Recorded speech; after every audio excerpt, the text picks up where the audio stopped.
Maraming tanong, maraming sagot, maraming haka-haka at maraming mga katha. Nagsasalimbbayang mga paliwanag, gaya ng hangin ng aral na nagdadala sa tao sa magkabi-kabilang paniniwala. Ngunit, isa lamang ang dapat matanghal: ang sagot ng Biblia.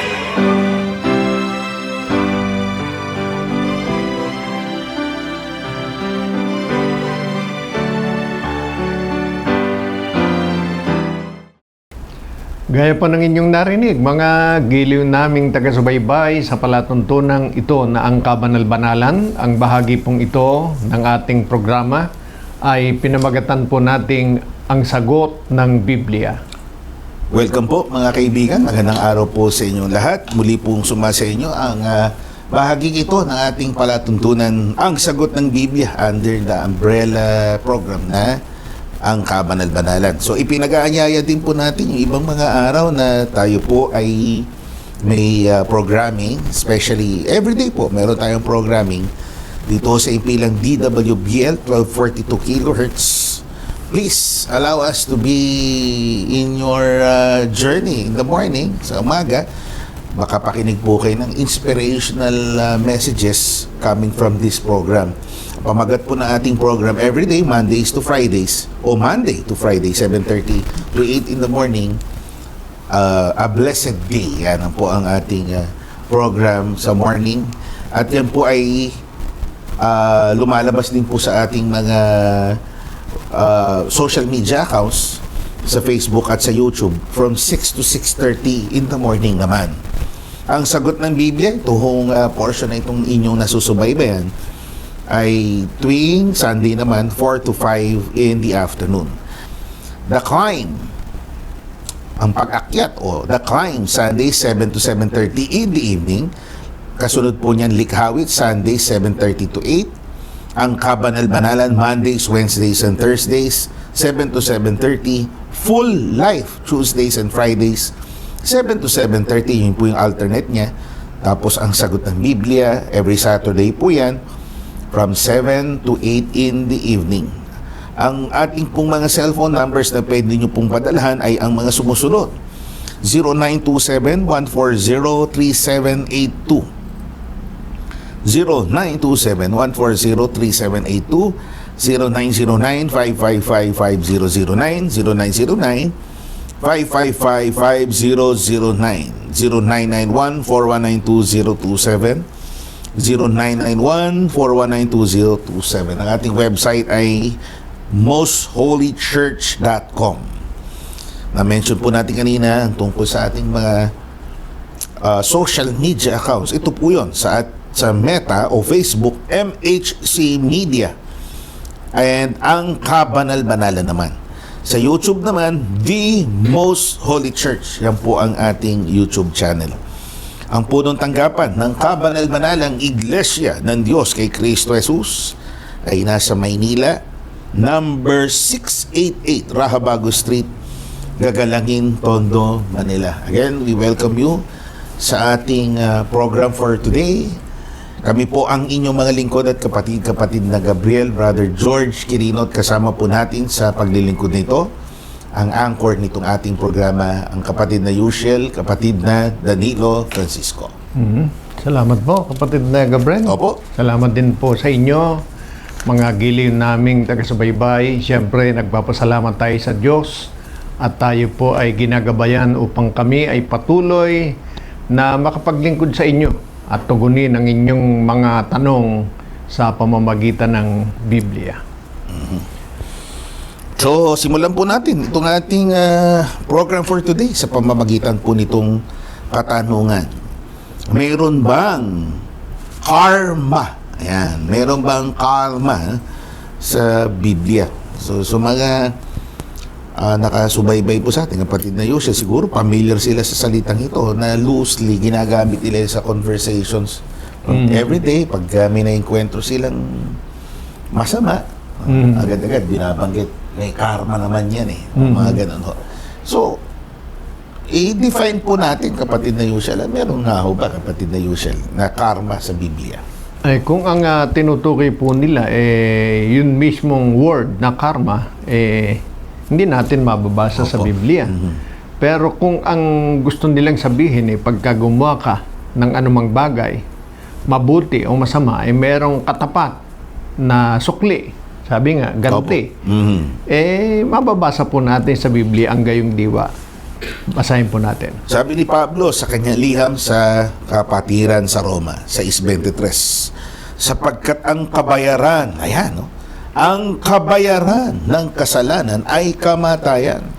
Natapat ang kaloob na walang bayad ng Diyos ay buhay na walang hanggan kay Kristo Jesus na Panginoon natin. Yan. Napakalinaw po naman. Kahit po ang ating nagagawang mga kasalanan, meron pong katapat sa dulo. Ito po ang sabi ng Biblia, yung parusa. Yun ang kabayaran ng ating kasalanan. At yung parusang yun yung kamatayan. Ang tinutukoy na kamatayan, hindi yung mapupunta ka sa sementeryo. Opo. Alam po natin, yung kamatayan doon, yun yung ikalawang kamatayan o parusang walang hanggan.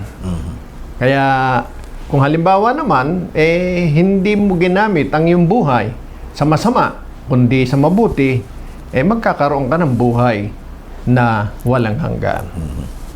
So, yun po yung Bible principle ng karma. Opo. At ginagamit natin yung salitang karma, kasi nga, originally, ang karma, it's a religious principle ng mga kaibigan nating nasa Hindu religion. Na kung saan, syempre, ang ibig sabihin yan, kung ano yung isang kapangyarihan to, na kung ano yung ginawa mo ngayon, yung susunod mo kanyang buhay, yung next life mo, may epekto sa ginagawa mo sa buhay mo ngayon. So, ibig sabihin, yung paniniwalang may reincarnation. What you do today, right now, will have repercussions. So, merong mga mangyayari yan, may epekto yan dun sa kasunod mong buhay, sa reincarnated life. Yun po yung karma, loosely, yun po yung talagang in the strictest sense ng salitang karma, yun po yun sa relihiyon nila. Pero, ang gamit natin salita dito na karma, may kagantihan. Opo. May kagantihan sa bawat gawa. Mabuti man o masama, nasa Biblia, meron po na kung gagamitin natin yung terminong karma, meron nga po sa Biblia. At yan sinabi pa rin ni Apostol Pablo sa mga taga-Galacia nang siya po ay sumulat sa mga ito. Sa 1:7, huwag kayong padaya. Ang Diyos ay hindi napabibiro, sapagkat ang lahat na ihasik ng tao ay siya namang aanihin niya. Yun ang talagang katotohanan. Kung ano ihasik ng tao, mabuti, mamumunga rin ito ng mabuti. Masama, gayon din. Kaya, yun ang sinasabi ng Biblia. May katapat ang lahat ng ginagawa ng tao. What you sow is what you reap. Yan yung popular na lagi natin nanig.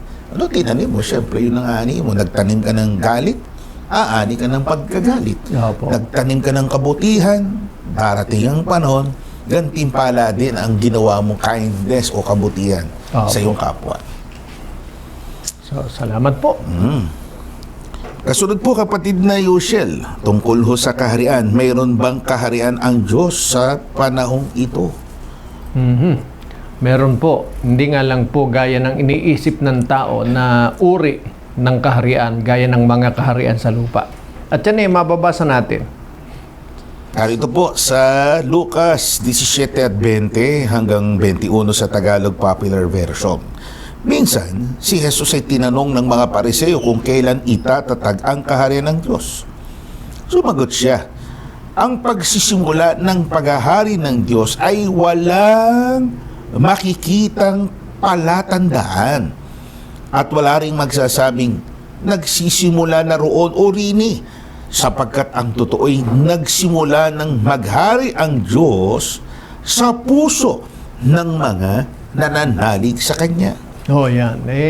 Merong kaharian ng Diyos at yun nagsisimula na. Yun nga yung kanyang pinag-aarian. Kung unawain natin yung sinabi ng Panginoon. Pero, hindi kauri ng kahariang iniisip ng tao na gaya ng mga kaharian dito sa mundo. Dahil ang tinutukoy po na kaharian ng ating Panginoon o pinag-aharian niya, ang mga tao na sumusunod sa kanyang mga kalooban. Yun yung ipinakikilalang kaharian ng ating Panginoong Kristo Jesus. At kung gusto po natin ng tiyakan kung sino itong tinutukoy ng Panginoon na kaharian niya o mga taong pinag-aharian niya, pinaliwanag po naman ni Apostol Pablo. Basahin natin. Thessalonica, sa liham niya sa mga kapatid, 2:12, kasama po ang 14, na kayo'y pinag-aralan at pinalakas ang loob ninyo at nagpatotoo upang kayo lumakad ng nararapat sa Diyos na siyang tumawag sa inyo sa kanyang sariling kaharian at kaluwalhatian, sapagkat kayo, mga kapatid, ay naging tagatulad sa mga iglesia ng Diyos kay Kristo Jesus na nasa Judea, sapagkat nagdusa din naman kayo ng mga gayong bagay mula sa inyong sariling mga kababayan, gaya naman nila sa mga Hudyo. O yan, napakalinaw po niyan. Si Apostol Pablo ang sumulat ng mga salitang yan. At ang sinulatan niya, mga kapatid sa Thessalonica. Ano ang kanyang sinabi sa mga kapatid sa Thessalonica? Tinawag kayo ng Diyos sa kanyang kaharian.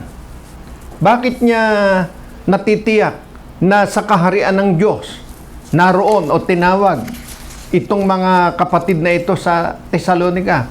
Kasi po, nandun sila sa iglesia ng Diyos kay Kristo Jesus. Kaya dyan maintindihan natin ang tinutukoy ni Apostol Pablo na kaharian, na doon tinatawag ang mga tao tulad ng mga unang Kristiyano na noon ay nasa Thessalonica dahil sila'y naging kabilang sa iglesia ng Diyos kay Kristo Jesus. Kung hindi sila kabilang sa iglesia ng Diyos kay Kristo Jesus, hindi sila magiging kabilang sa mga tinawag sa kaharian ng Diyos. So, meron. Opo. Ever since actually, noon pa, nung nakarang episode natin, tinalakay na rin po natin yan. Opo. Existing na ho yung kaharian niya. Kaya, mali sa konsepto ng tao sa diretso pangungusap. Kasi konsepto ng tao tungkol sa kaharian, yung papanood natin ni Castillo, may mga armadong hukbo, diba? Yun yung may kuta. Opo. Yun ang impression natin kasi nga, halimbawa sa Disney, yung Walt Disney Studios, nakikita natin yung May itsura kastilyo. ng kaharian. May kastilyo, may mga flaglets. Hindi po yun yung tinutukoy na kaharian. This is a spiritual thing na hindi nakikita ng mata ng tao. Nananahan sa puso yan. Ibig sabihin, kaya nga kaharian Ibig sabihin nun, mga kaibigan, ang nasusunod sa kanya ay ang Diyos. Nagahari ang Diyos sa kanila. Opo. At ang pamamahala tungkol sa kahariang ito ay hindi natin makikita dito sa sanlibutan dahil ang nagahari nga dito ay ang Diyos. Ang luklukan ng Diyos wala dito sa lupa, nasa langit. Kaya bagaman nandito sa lupa ang kanyang pinag-aharian, ang gobyernong sumasakop dito, wala dito sa sanlibutan, kundi nandoon sa langit dahil Diyos ang nag-ahari sa kahariang ito. At ito po ang ipinakikilala ni Apostol Pablo na kinabibilangan ng mga tinawag ng Diyos. So, there we are, mga kaibigan. At ngayon ay bigandaan natin ng tinig ng isa nating kapatid, si Brother Joshua, mula po sa Taytay, Rizal. Siya po si John Joshua Cruz. Member po siya ng special choir ng church dyan po sa lugar na yan, sa Rizal. Ang pamagat po ng kanyang awitin, ang Samo Ko. Kapayapaan po. Salamat po sa patuloy na panonood ng programang Ang Sagot ng Biblia. Ako po, si Brother John Joshua Cruz, isang mga awit mula sa lalawigan ng Rizal. At salamat sa ating Panginoong Diyos dahil minsan pa ako po ay kanyang kinasangkapan upang sa inyo ay maghandog o maglingkod ng isang awitin mula sa loob ng kabanal-banalang Iglesia ng Diyos kay Kristo Jesus. Being a member of a church doesn't mean we are perfect individual. Kasi wala namang perfect, di po ba? Bilang tao, tayo ay nagkakasala, nagkukulang sa ating Panginoon. Sabi nga po sa 1 John chapter 1 verse 8, if we say that we have not sinned, we are fooling ourselves, and the truth isn't in our hearts. We should humble ourselves, pagsisihan natin ang ating mga kasalanan at mga pagkukulang. Lumapit tayo sa ating Panginoong Diyos, hingin natin ang kapatawaran niya at mangakong maglilingkod sa kanyang tahanan na siyang iglesia. Atin pong pakinggan at unawain ang unang awitin ko sa inyo, ang Samo Ko.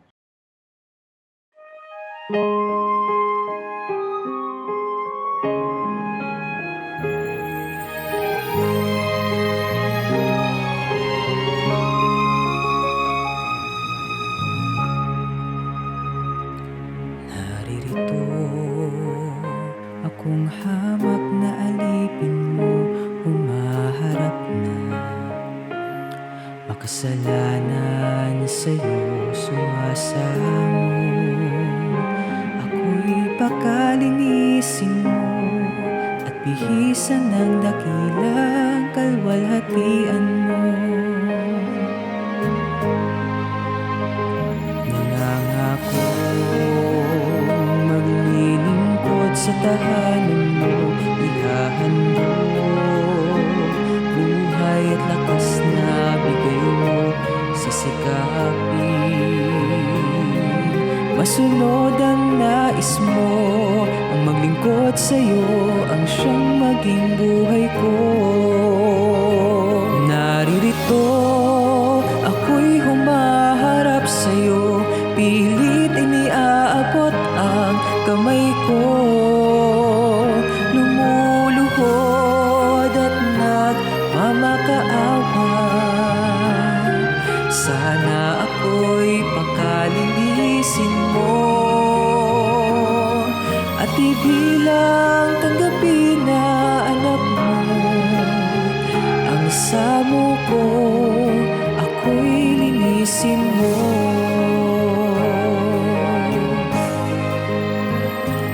Naririto akong hamak na alipin mo, humaharap na. Makasalanan sa'yo sumasamo. Ako'y pakalinisin mo at bihisan ng dakilang kalwalhatian mo. Nangangako maglilingkod sa tahanan mo, ihahandog buhay at lakas na bigay mo, sisikapin. Masunod ang nais mo, ang maglingkod sa'yo, ang siyang maging buhay ko. Naririto, ako'y humaharap sa'yo, pilit iniaabot ang kamay ko. Lumuluhod at nagmamakaawa, sana ako'y pakalinisin mo at ibilang tanggapin na anak mo. Ang samo ko, ako'y linisin mo.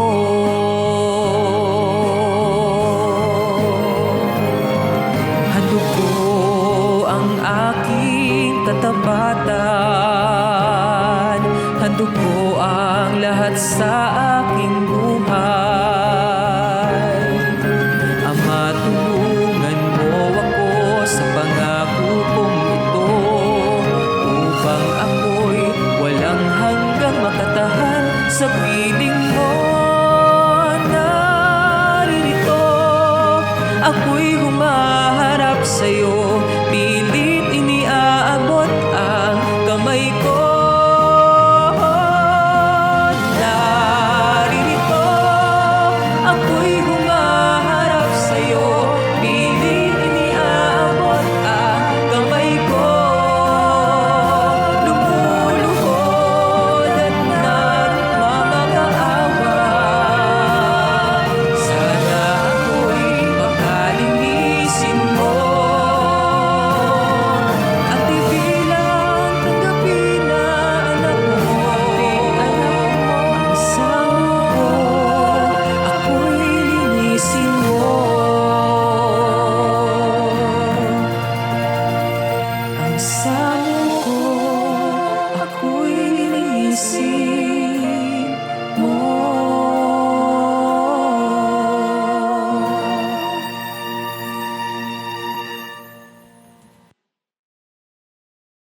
Maliwanag ang samo, kapatid Opo. na Gabriel. Yan po yung panalangin, ika nga, hindi wish, panalangin, samo ko, hiling sa Panginoon. Panginoon. Mhm. So, there we are. At you will still be hearing a lot of our brethren, mga kapatid natin, mga brothers and sisters na nasa music ministry. Itong kasabihan daw na ito, kapatid na Yushel. Totoo po ba sa Biblia na ang masamang damo mahirap mamatay? So, ano kaya say ng Biblia tungkol dito? Ang masamang damo mahirap mamatay. Kasabihan lang po yun. Opo. Pero kung yun ba inaayunan ng Biblia, sinisigurado nating hindi gayon ang prinsipyo Opo. na itinuturo ng Biblia. Kasi kung minsan, baka hindi napapansin nung may ganong prinsipyo, merong bata kapapanganak pa lang, namamatay na. Opo. Wala namang kamuangan pa. Hindi mo pwedeng sabihin masama siya. Yung kasabihan kasi niya, ang palagay ko, yun naman siguro talaga galing. Masamang damo, yun yung namumunga kasabay ng mga halaman na naaago kasi yung sustansya nung sa halaman. Kaya sila yung mas nabubuhay pa. Masamang damo ang hindi namamatay. Opo. At naitulad yan sa tao. Kung masamang tao, mahaba daw ang buhay. Tingnan natin kung ano sinasabi po ng Biblia. Sabi ni Pablo sa mga kapatid sa Roma, 14:7 hanggang 8, sapagkat ang sino man sa atin, ay hindi nabubuhay sa kanyang sarili, at sino man ay hindi namamatay sa kanyang sarili. Sapagkat kung nangabubuhay tayo, sa Panginoon tayo nangabubuhay. O kung nangamamatay tayo, sa Panginoon tayo nangamamatay. Sapagkat o kaya't sa mabuhay tayo o mamatay man, tayo'y sa Panginoon. Yun. Hindi dahil sa masamang damo, no? Kaya ka nananatiling buhay. Opo. Kung yan ang logic, mga kaibigan, kapatid na Yushel, siyempre, yung mga sinaunang mga tao, haba ng buhay nila, si Metusael, Si Adan. Alam natin, nagkamali, nagkabisala, ibig bang sabihin, sila'y wicked na, masamang tao na talaga, deserving na mamatay o mahaba ang buhay. Hindi po kasi yun ang logic dito. Ang sabi ng kasulatan, sa mamatay man tayo, na madalian o mabuhay tayo, lumawig ang ating buhay, nasa desisyon po yun ng ating Panginoong Diyos. Yeah.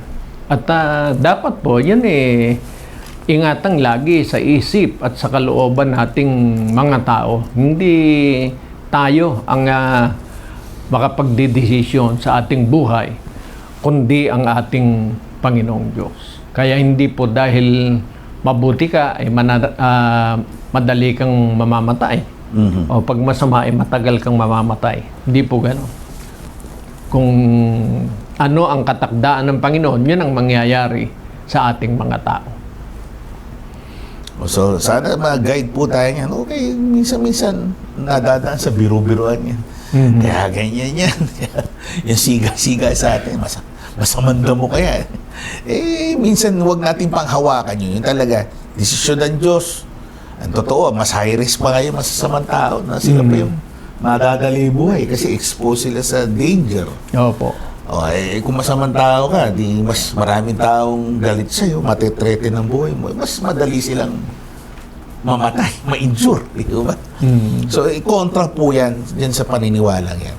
Opo. Dahil sa Biblia, may mga sinasabi, hahaba ang buhay mo pag masunurin ka sa magulang mo. Opo. Pagka mabuti ang iyong ginagawa. Diba? Yun ang talagang sinasabi. Kasi nga, sa mundong ito, pag masuwayan ka sa magulang mo, malalagay ka sa panganib, di ba, matutokhang ka. Pag minamalas-malas at lumabang ka, Opo. mayari ka. So, sana maging guiding principle natin ang Biblia. Ito isa sa mga controversial na mga tanong po ito kasi laganap na po ito na ginagawa ng marami. Kaya ang tanong po ng ating listener, kasalanan ba sa Diyos gamitin natin talaga yung termino, yun ang tanong eh. Kasalanan ba sa Diyos ang maging bakla? Yan. So, ang definition ng bakla. Eh, sa Biblia, wala man tayong mababasang bakla eh. Opo. Lalaki sa babae. Yun ang sinasabi ng Biblia. Ngayon, kung ang tinutukoy nyo, eh, yun pong ginagawa ng mga nagsasabing hindi sila lalaki, kundi sila'y babae, at ang ginagawa eh, hindi tama sa kanilang kasarian, bawal po yun. Pero halimbawa, eh, meron talagang lalaki na parang babae kung kumilos. Meron namang babae na parang yung Lalaki. gano'n.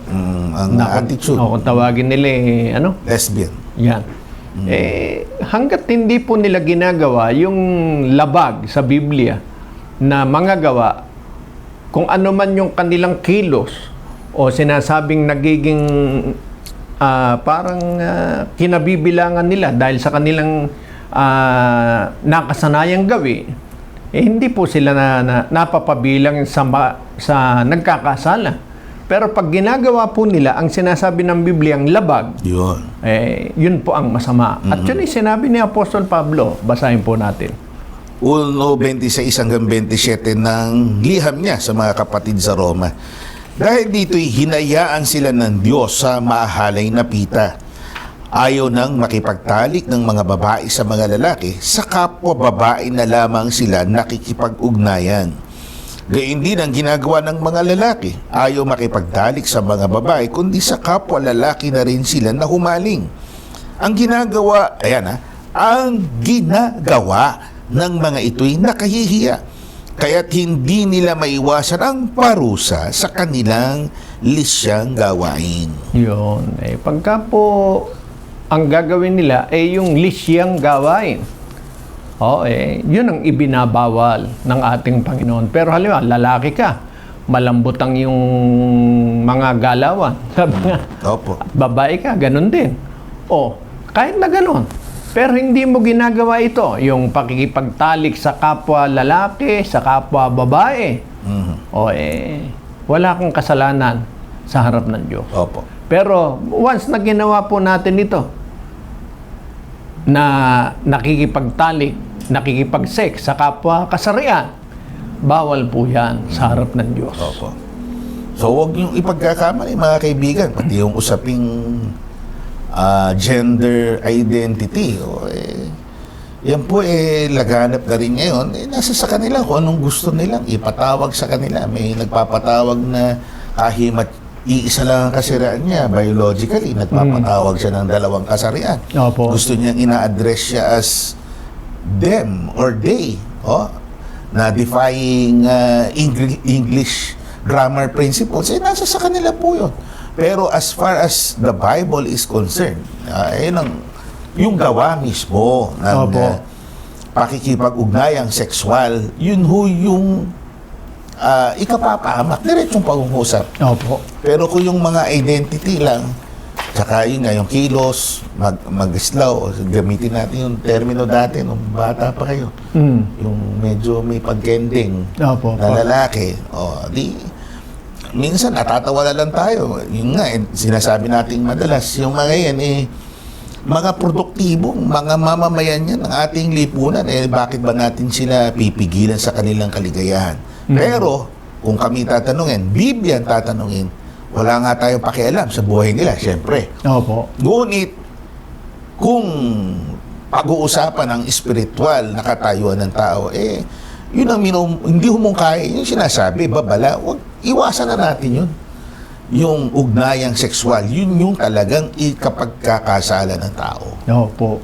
At yan wala pong iniwan doon sa lalaki na may asawa, makikitungo sa hindi niya asawa. Ganun lang din po yun. Parehas yun. Kasi ang sinasabi ng mga ganyan, walang appeal sa akin kung lalaki siya, walang appeal sa kanya yung babae. Mas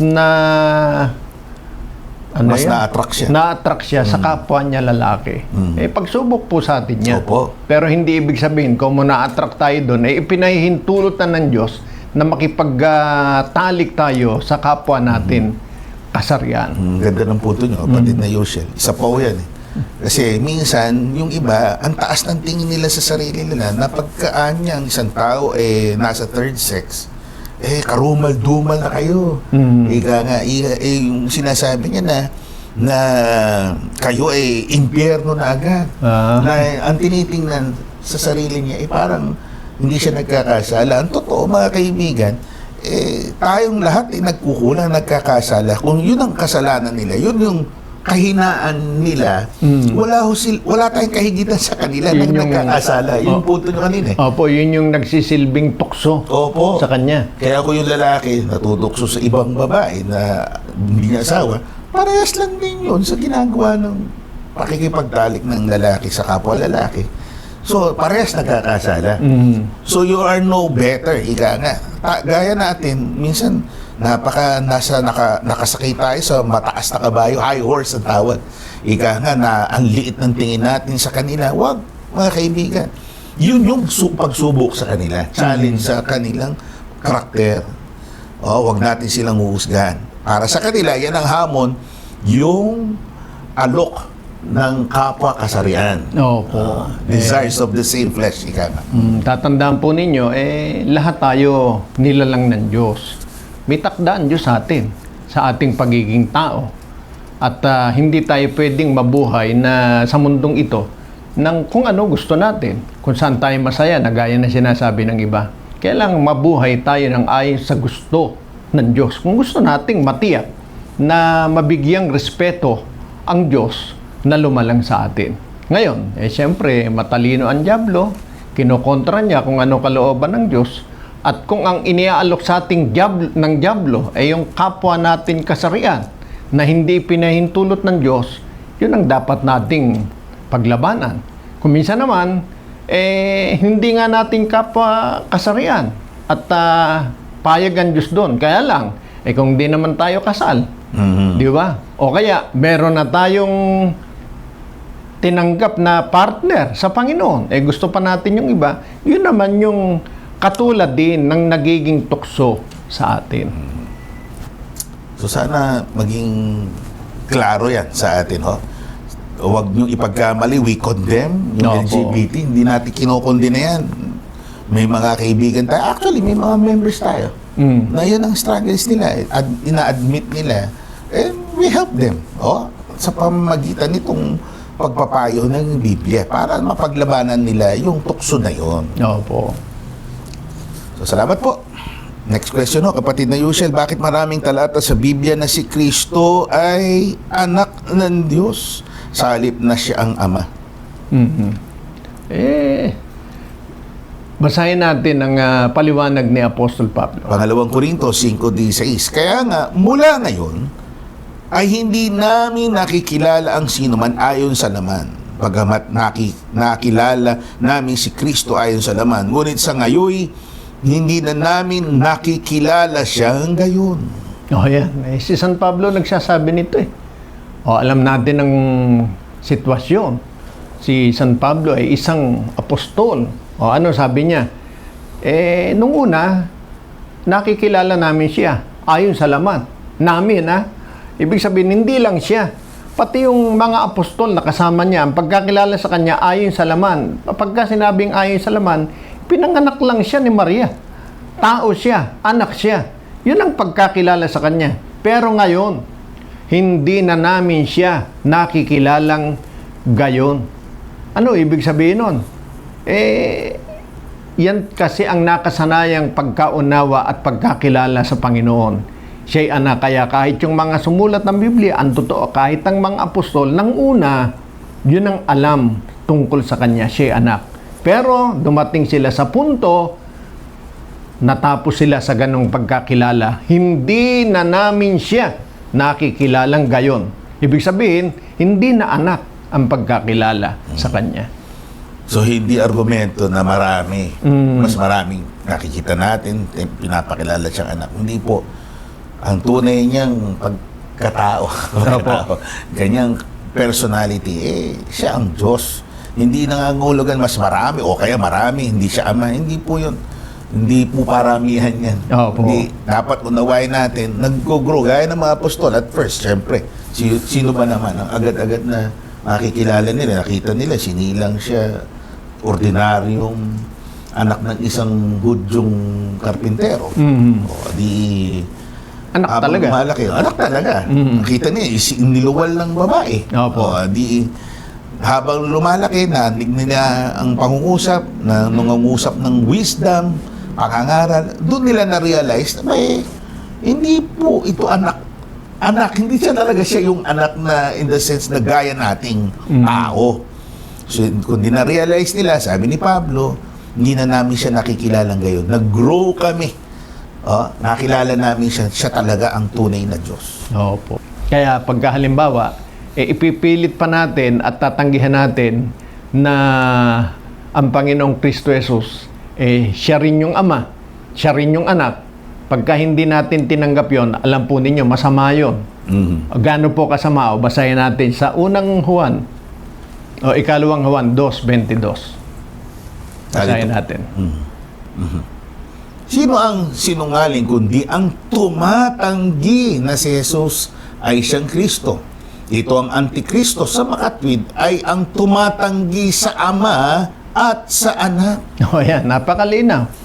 Meron bang tumatanggi na si Jesus ay siyang Kristo? Literally. Pagka iintindihan natin, wala. Tanggap ng lahat yung Jesus yun ang Kristo. Sabi ni San Juan, meron. Sa makatwid bagay, ang tumatanggi sa Ama at sa Anak. Ano ibig sabihin? Pagka pinag-iiba natin yung Ama saka yung Anak, sinasabi nating magkaiba yun, iba yung Anak, iba yung Ama, para mong sinabing iba yung Kristo sa Jesus. Di ba? Kaya, sino ang Antikristo? Ang katulad nun, ginagawang iba yung Jesus at yung Kristo. Pero sa totoo lang, isa lang yun. Yun din ang ibig sabihin ni San Juan, Ama at Anak. Hindi mo pwedeng pag-ibahin yun. Pagka pinag-iba mo yun sa isip mo, sa puso mo, makakabilang ka sa Antikristo. Masama po yun. Kaya sana, maunawa natin to, mahikaya tayo sa pananampalataya na ang Panginoon nakilala man ng una na anak, tularan natin ng mga apostol. Hindi na natiling gayon, kundi ipinakilalang siya ang Ama. Very good. Salamat po. Pakinggan natin ang huling awitin ni Brother John o Brother Joshua. Lalo kitang nakikilala. Lalo kitang nakikilala. As we go on with our spiritual lives, we came into realization kung sino talaga ang ating Panginoong Kristo Jesus. Salamat po at patuloy niyo kaming sinasamahan dito po sa programang Ang Sagot ng Biblia. May mga katanungan po ba kayo? Send nyo na po sa aming social media account at sasagutin po ito sa pamamagitan ng mga banal na kasulatan. God gave us things that we need, material as well as spiritual. Gumagawa siya sa buhay natin ng mga bagay na kamangha-mangha. And because of this, we should proclaim what is written in Psalms 86, verse 10. For you are great and do marvelous deeds. You alone are God. Siya lamang ang Diyos na dapat nating sasambahin, pupurihin at paglilingkuran, hindi dahil lamang sa kanyang mga mabubuting gawa sa atin, ngunit dahil sa kanyang kadakilaan. Atin pong lalong kilalanin ng ating Panginoong Diyos sa awiting may pamagat na Lalo Kitang Nakikilala.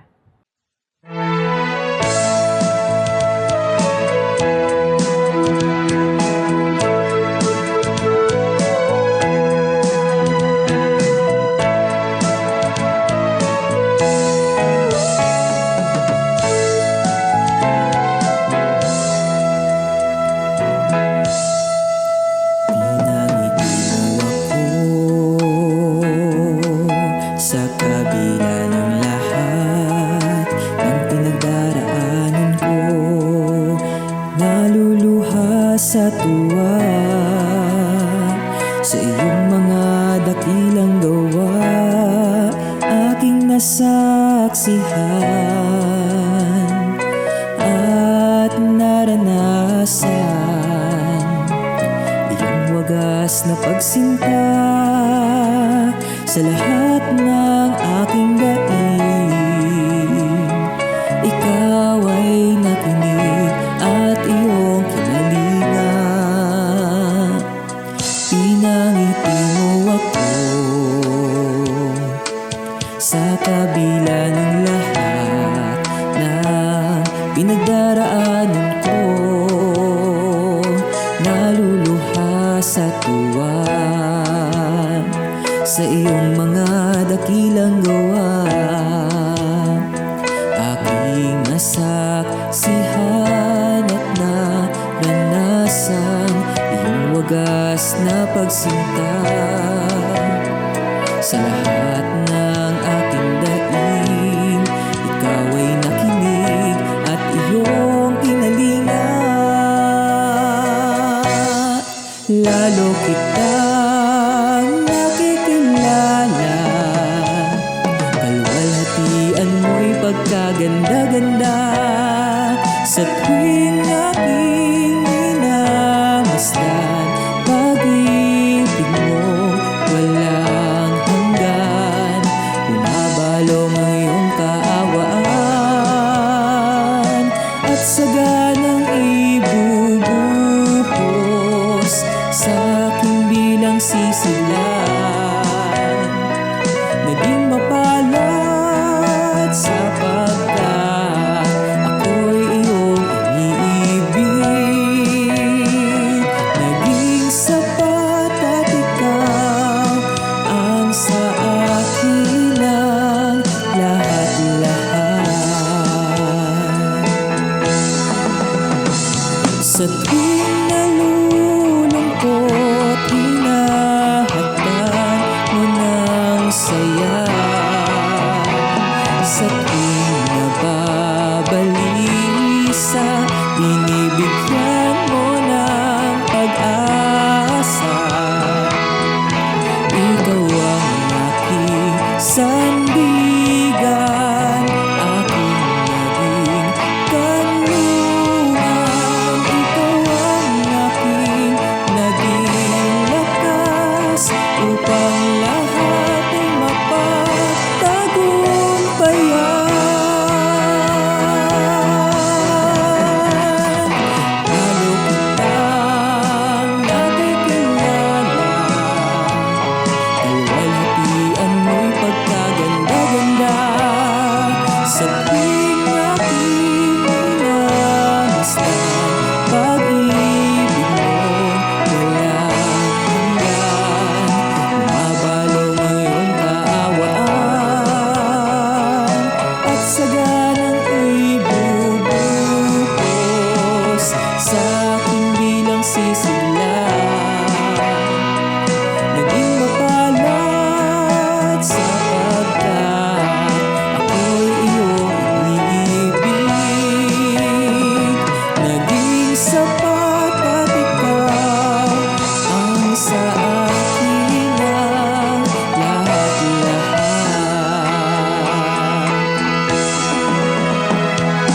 Lalo kitang nakikilala, lalo kitang minamahal, lalo kitang paglilingkuran, lalo kitang sasumbahin, lalo kitang paglilingkuran. Ngayong lubos na kitang nakikilala.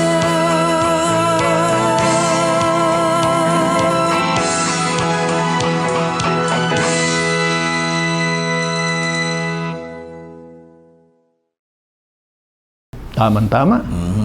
Timing na timing yung awitin Opo. tungkol sa ating last question na latest. Next question, time travel naman. Ano yung time travel? Totoo po ba ang time travel o time traveling? So, yung concept na yan, science fiction yan, of course. Yung may sinakyang machine, time travel machine, para eroplano, upuan, na mechanical, na inimbento para pag sumakay ka nga naman doon, gaya nun sa Back to the Future, sumakay sa kotse, tinamaan ng kidlat para nagkaroon ng lakas ng kapangyarihan yun. Tapos mabilis na tumatakbo beyond the speed of sound, okay, the speed of light. Tapos nawala, naglaho. Yung pala, may sinet na lugar o araw o taon kung kailan siya magbabalik in time. Marami na nangyaring ganyan. Yan science fiction. Back to the Future, Somewhere in Time, yung mga panahon. Tatuloy yung edad natin, kapatid na Yusel. Nung nabubuhay pa si Christopher Reeves yan Kung sa tao, imposible po yan. Pero sa Diyos, sigurado kaya niya. Yun.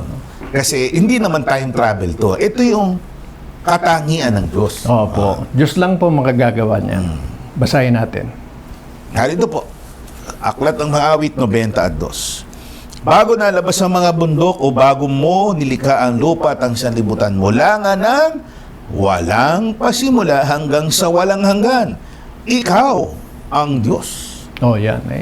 Ang Diyos, mula sa walang pasimula hanggang sa walang hanggan, Diyos siya. Walang pagbabago. Kaya hindi pa man tayo dumarating doon sa dulo, nananatili. Yun pa rin ang kanyang tiyak na kalagayan. Hindi actually time travel yung ginagawa niya. Kasi hindi naman siya nasasakop ng panahon. Opo.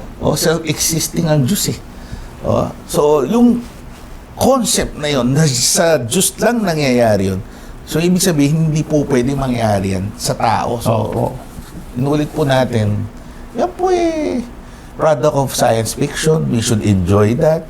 Yung mga palabas na superheroes, may nag-time travel, time heist. Ang tawag nag-travel sila, hiwa-hiwalay para kunin yung mga bato, etc.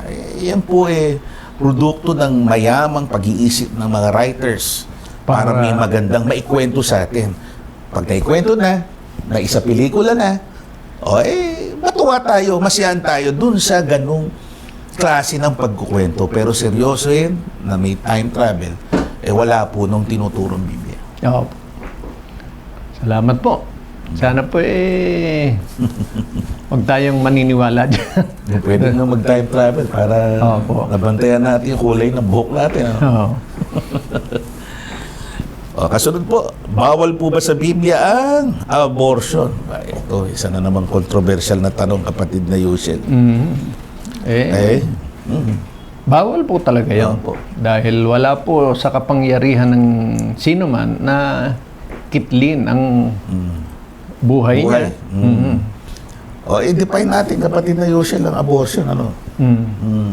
Abortion is the premature termination of life. Doon sa sinapupunan. Life na yun, kasi contention ng iba. Kasi when did life start? Yun, sinasabi nila. Tutuloy natin yan. Basahin po natin yung talata. Sige po. Sabi ni Apostol, ni Solomon, Ecclesiastes 8:8, walang tao na may kapangyarihan sa diwa upang pumigil ng diwa na walang kapangyarihan siya sa kaarawan ng kamatayan at walang dahilan sa pakikipagpunyaging yaon ni maliligtas siya ng kasamaan na taglay niya.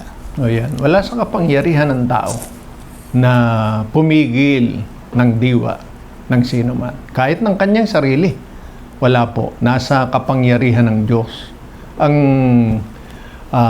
buhay at kamatayan ng sino man.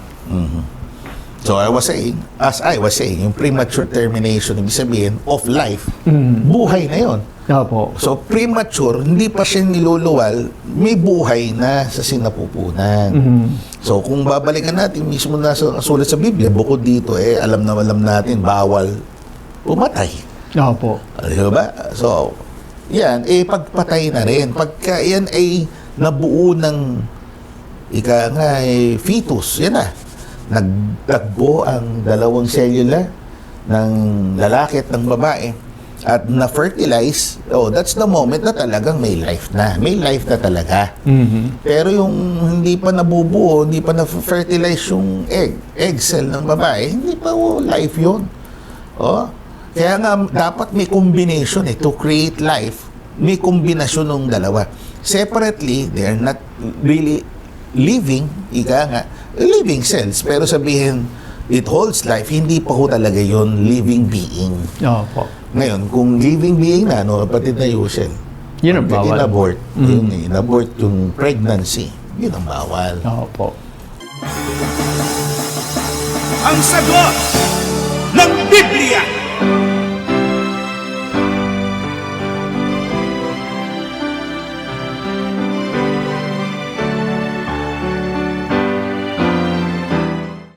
So, last question.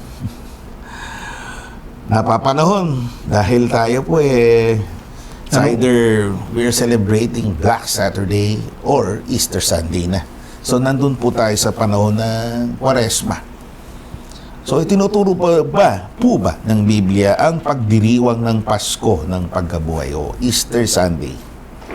Pagdiriwang, pag-alaala, hindi masamang alalahanin ang pagkabuhay na mag-uli ng ating Panginoong Kristo Jesus. Pero kung ang paraan gaya po ng kaugaliang ginagawa ng iba na may pinaghango ang tradisyon Opo, o na pagano. yun ang bawal. Opo. Kasi paano ba ang istorya niyan, kapatid na Gabriel? Yun po, yung sari-sari, gaya ng paghahanap ng kinulayang itlog, yung Easter eggs. Tapos may involvement din ng kuneho. May paborito niyong termino, kuneho. Opo, yung kuneho. Rabbit. Yung Easter bunny. Tapos may patimpalak pa na hanapin yung Easter eggs. Makatagpo niya, may gantimpala. Di ba? May mga ganyan. Kasama ang palad, mayroong mga nagpapakilalang Christian churches. Ginagawa po nila yan every Easter Sunday. Opo. Okay kung ginagawa nila yan, kasi nga Bukas wala yun, sa bukas. Biblia. Po. Bukas. Opo.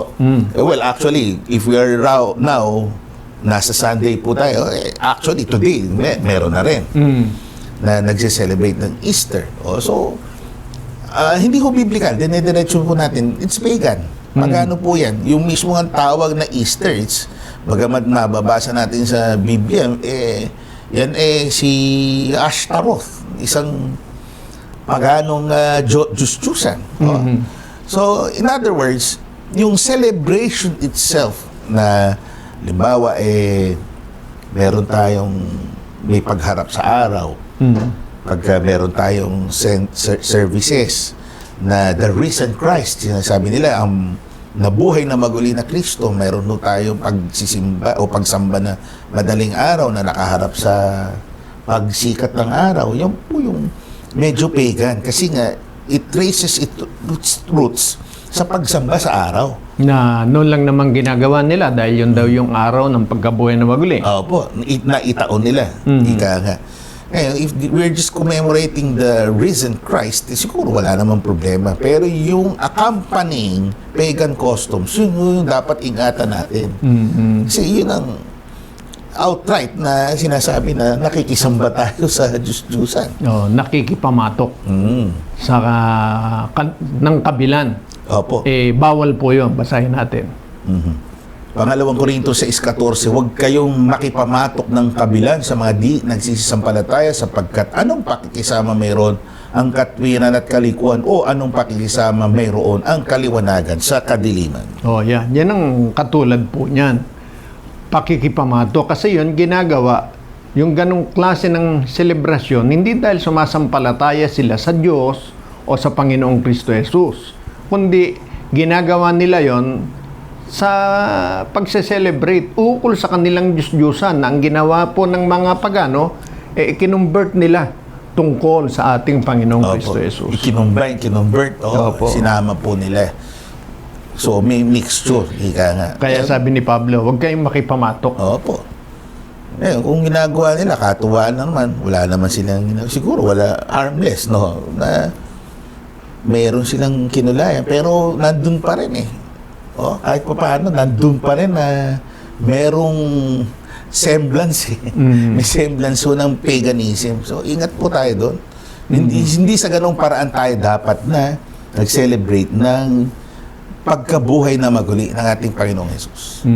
Sa halip, ang itinuturo ng Biblia, alalahanin natin, yun ang nasusulat, at yun napakahalaga.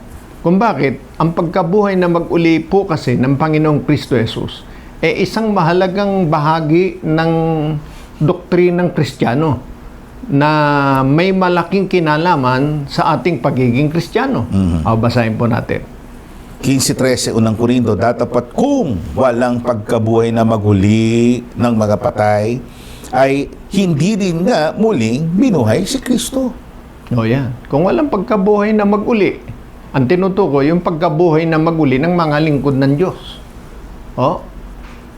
Yung pagkabuhay na maguli natin. Kasi kaya siya binuhay na maguli para ipakita na ang mga Kristiyano, mga naglilingkod sa Diyos, mamatay man sa mundong ito, na alam naman nating lahat tayo darating dyan, mabubuhay tayo maguli.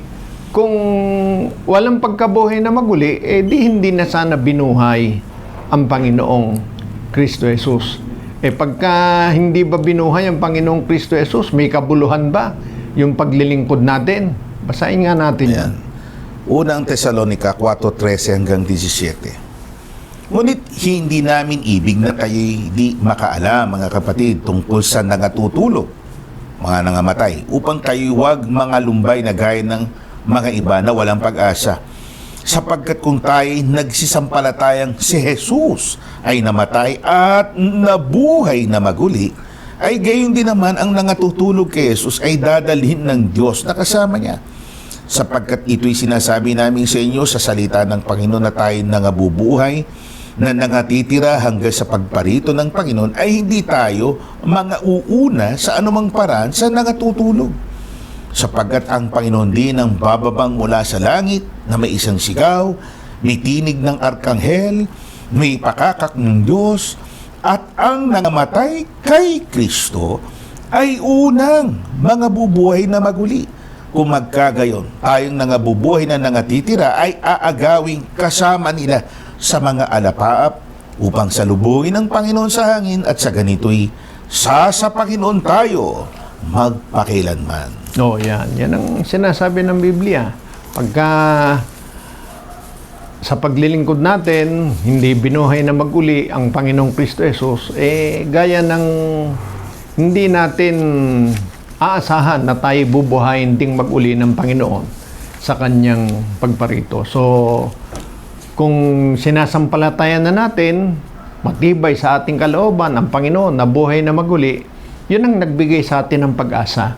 Tayo man, lisanin man natin ang mundong ito, mabubuhay tayong maguli, makakasama tayo ng Panginoon doon sa kanyang kinaroroon ng langit mula sa araw ng kanyang pagparito. Kaya alalahanin nating palagi na hindi mawawalang kabuluhan ng ating paglilingkod at pinatunayan ito ng pagkabuhay na maguli ng ating Panginoon. Maraming salamat po, kapatid na Yusel, at sa inyo na aming pong tagatangkilin. Sa bahaging ito ay magpapasalamat po tayo sa Panginoon, at ukol po dito ay pangungunahan tayo sa panalangin ng ating kasama sa paglilingkod na ito, ang ating minamahal na kapatid, isa po sa mga presbitero ng Kabanal-Banalang Iglesia, ang kapatid na George Quirino, kapatid na Gabriel. Maraming salamat po. Aba, Panginoon namin Diyos. Amin Diyos. Sa mga sandaling ito, kami po ay naglakip ng aming damdamin. Isang tinig kami nagpaparating sa iyo ng aming taus-pusong mga pagpapasalamat. Opo. Sa mulit-muli na pagbibigay mo sa amin ng oras, ng panahon, ng pagkakataon na makapag-share kami ng mga kaalamang buhat sa iyo sa pamamagitan ng pagbasa ng Biblia, na ilahad na ng iyong mga kasangkapan, ang iyong kalooban, at idinadalangin namin na ito ay hindi lamang napakinggan kundi sampalatayanan. Opo. Magbunga ito ng maayos na kaisipan at pagsampalataya nga sa kanila, upang ito'y maghatid sa kanilang mga paa na masumpungan nila ang iyong kaharian at sila'y magsipasok dito at makabahagi sa gawa mong pagliligtas sa lahat ng mga kaluluwang nagsisisampalataya sa iyo. Amen. Lakit ng panalangin ito ang pagtatagubilin